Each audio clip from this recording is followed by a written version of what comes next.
Esta é a história do seu time do coração. Uma história de amor, de tradição e de fé. Uma história que orgulhosamente Vinhos Piagentini S.A. traz até você. Um presente de Vinhos Piagentini a seus clientes. Porque Piagentini há mais de 65 anos também é sinônimo de amor, tradição e de fé. Piagentini, um nome que dispensa apresentações.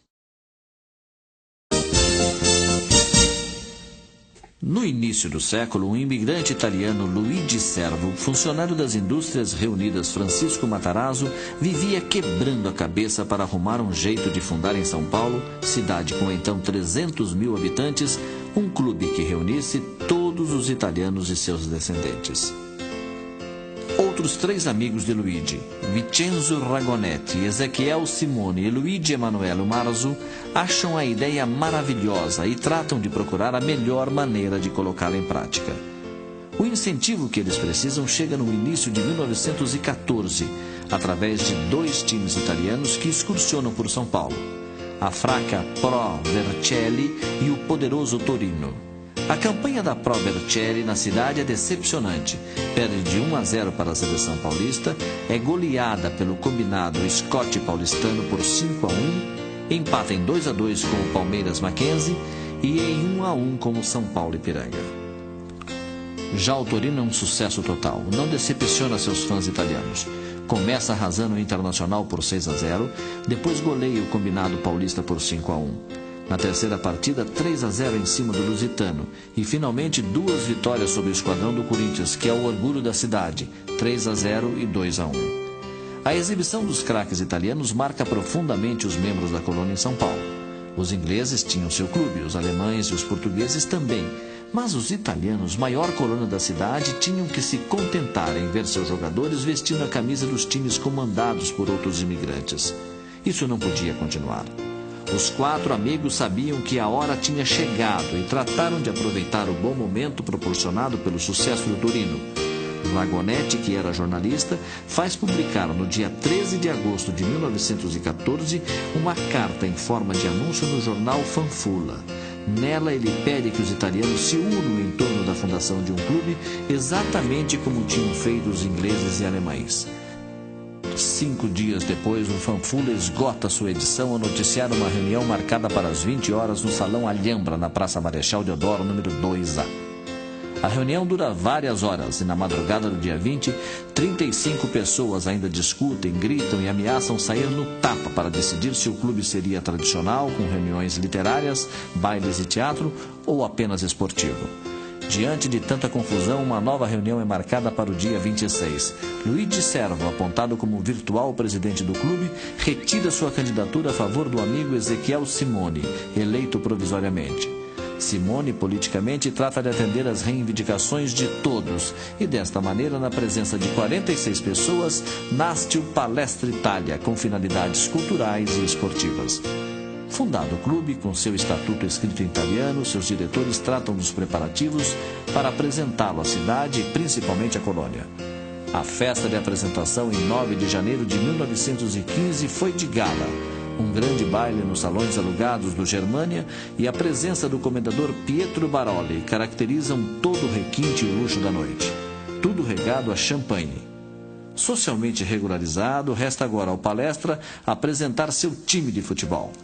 Isso acontece na tarde de 24 de janeiro na pequena Votorantim, perto de Sorocaba. O adversário é o Savoia, um dos times mais fortes do interior do estado. Há dificuldade para levar a equipe do Palestra até o campo de jogo. Falta dinheiro para as passagens e também para a compra dos uniformes.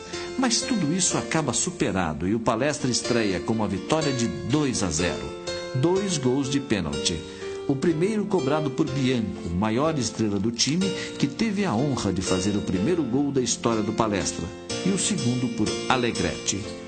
O time que entra para a história como o primeiro a vestir a camisa palestrina foi formado por Stilitano, Bonato e Flúvio, Politi, Bianco e Vale, Cavinato, Fichi, Alegretti, Amilcar e Ferrer. O Palestra passa o ano de 1915 só treinando e jogando amistosamente. Mas no ano seguinte, com o apoio da Associação Atlética Palmeiras e a influência do poderoso conde Francisco Matarazzo, consegue ser admitido na APA, Associação Paulista de Esportes Atléticos, entidade que comandava os principais times de futebol da cidade. Antes da estreia oficial, o time faz 2 amistosos contra o Santos. Os resultados não poderiam ter sido piores. Sofre 2 goleadas, 7-0 e 8-1. As 2 goleadas dão origem ao que, ao longo da história do Palestra e depois do Palmeiras, iriam se chamar cornetas.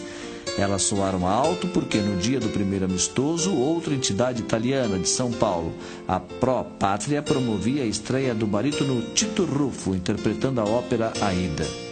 Luiz Servo, secretário do Palestra, não concordou com o adiamento da partida e passou a receber duras críticas. Mais tarde, a renda do jogo disputado no velódromo na Rua da Consolação mostrou que ele tinha razão. Foram arrecadados R$ 292.600, dinheiro suficiente para reforçar o caixa e dar prosseguimento aos planos de montar um grande time. A estreia oficial do Palmeiras no campeonato da APA ocorre no dia 13 de maio e o time empata em 1-1 com a Associação Atlética Mackenzie College. Para o campeonato de 1917, o Palestra, já melhor estruturado, vai em busca de reforços que satisfaçam a exigente torcida italiana. Até porque é neste ano que o time irá enfrentar pela primeira vez o poderoso Corinthians, que se transformaria pelo resto de sua existência na maior rivalidade dos campeonatos paulistas. Assim, chegam ao Palestras, vindos do Ruggeroni da Lapa, jogadores como Picali, Caetano, Ministro e Martinelli. De Jundiaí vem Bertolini. No Lusitano, o time foi buscar Flozzi. De Piracicaba, o reforço é Fabi. E do bairro dos Campos Elíseos, chegam para fechar a lista Grimaldi e Severino. Na terceira rodada do campeonato, lá estão frente a frente Palestra e Corinthians. O novato Palestra não se intimida e sacode o adversário com sonoros 3-0. Gols marcados por Caetano, todos depois de passes de Ministro. Caetano é o artilheiro e o galã do time. Por isso não tem dificuldade para tomar as namoradas de Ministro, que tem o rosto repleto de espinhas, na época chamadas de bexigas. Os dois, sempre que se cruzam, ameaçam partir para a briga. Fora de campo, são inimigos ferozes. Sentindo que a situação acabaria afetando o rendimento da equipe, Bertolini, líder e capitão do Palestra, ameaça bater nos 2 rivais. Depois disso, eles acabam com as desavenças. No segundo turno do campeonato, o Palestra, já melhor entrosado, repete a dose e bate outra vez o Corinthians, 3-1. O poderoso Corinthians agora tem um adversário à altura e sua torcida sabe disso. A campanha do Palestra na competição continua muito boa e o time chega às finais contra o Paulistano. A partida é tumultuada e o dirigente Martinho Prado do Paulistano, por causa da briga que surge, ofende a coluna italiana. Como represália, o time vice-campeão decide abandonar a APA, mas acaba voltando em 1919. Já em 1920, o Palestra conquista seu primeiro título paulista. A decisão é outra vez contra o temível Paulistano, um time imortalizado, formado por Arnaldo, Carlito e Guarani, Sérgio, Zito e Mariano, Agnello, Mário Andrada, Frendreich, Guariba e Cassiano. O Palestra está tão bem na competição que precisa apenas do empate para ficar com o título. Porém, perde por 1-0 e o resultado provoca uma partida extra marcada para o dia 19 de dezembro na Chácara da Floresta. O primeiro tempo desse jogo decisivo acaba em 0-0. No segundo, Martinelli marca para o Palestra, mas Mário Andrada empata. A 10 minutos do final, Heitor arranca para a área do Paulistano, encobre o zagueiro Carlito e, no meio da confusão que se forma, aparece forte e chuta para o gol vazio, 2-1. É o gol do primeiro título da história do Palestra. O time da final formou com Flozzi, Bianco e Oscar, Bertolini, Picagli e Severino, Forte, Ministro, Heitor, Federici e Martinelli. O primeiro título do Palestra provoca nova discussão entre a diretoria.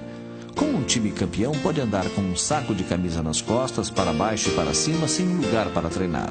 Como é que um campeão pode ficar sem ter uma casa? Diante dessa situação, a diretoria decide tentar a compra de um terreno que pertence à Companhia Antártica Paulista e está alugado ao América Futebol. A Antártica concorda com a venda desde que o América aceite o rompimento do contrato. Vasco Stella Farinato, diretor do Palestra, é encarregado de resolver a questão. Sua missão é encontrar o presidente do América, o ex-zagueiro Belfort, que mora em Itatiaia, quase na divisa com o Rio, e conseguir sua concordância para o rompimento do contrato. Vasco viaja de trem e depois de lombo de cavalo para chegar à casa do dirigente, mas sua missão é bem sucedida e ele volta exausto, porém feliz para São Paulo. Dias depois, por 500 contos de réis, 250 na hora e 2 parcelas de 125, o Palestra se torna dono do Parque Antártica, onde está até hoje. Respaldado pelo título e pela respeitável sede adquirida, o Palestra trata de consolidar seu futebol e seu patrimônio na década de 20. Isso vem com a conquista de mais 2 títulos, os dos campeonatos de 26 e 27, o primeiro bi da história do clube. No time campeão havia alguns remanescentes do título de 1920, entre eles o goleiro Primo, Heitor e Bianco. A década de 30 chega para marcar de vez o futebol do Palestra, que conquista nesse período o primeiro tricampeonato de sua história. Na campanha de 32, depois de 5 anos sem título, mas já com boa infraestrutura social e patrimonial, o Palestra volta a ter um grande time formado por Nascimento, Los Chiavo e Junqueira, Tunga, Galindo e Cambon, Avelino, Figueira, Romeu, Lara e Pupo. Embalado pela conquista, o Palmeiras entra em 1933 para ser campeão duplamente, do Rio-São Paulo e bipaulista. O time sofre algumas alterações e fica melhor ainda. Carneira reforça a zaga, na chamada linha média. Tunga ganha a companhia de Dula e Tufi, formando o célebre trio do bi e depois tri-palestrino. O ataque se torna mais forte com a entrada de Gogliardo e Imperato. É com esse time que o Palestra faz jogos inesquecíveis, como o do primeiro turno diante do Santos na Vila Belmiro. O time perde por 1-0 e Avelino empata. O Santos dá a saída, perde a bola e Avelino marca outra vez. Nova saída santista, nova roubada de bola e menos de 1 minuto depois, outro gol de Avelino, 3-1. 3 minutos que jamais sairão da memória da história do clube.